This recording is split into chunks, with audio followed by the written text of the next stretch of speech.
This is a story about making transitions into new and different roles that really require you to take on a different skill set and to use your time very differently from the way you were using it before.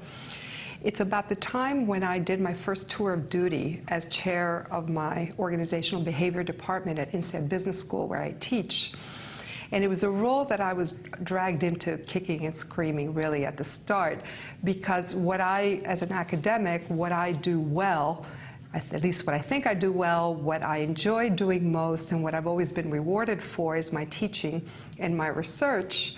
And this required a whole new, different set of behaviors. It's one thing to teach about leadership, it's a whole other thing to actually have to do it, and that's what was really required here. We were just starting a process of setting our strategic priorities, and so I was spending all my time talking to people in one-on-ones, in small groups, in big meetings, in meetings before the meeting, in meetings after the meeting, getting buy-in from people outside the group. It was exhausting, all the communication that was taking place, and I remembered very distinctly getting more and more frustrated at the dent that this was making in my publication record.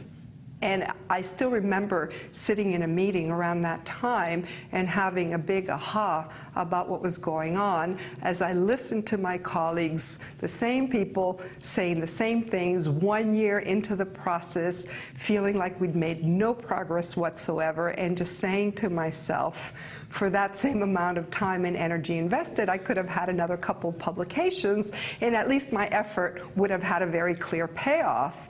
And that's when it hit me. That was exactly the same thing that my students were up against. They had been successful, and therefore they did not value work that was different from what they had done before. They didn't see themselves adding value in that way, and therefore they didn't invest enough time, like I hadn't, invest enough time to make it pay off.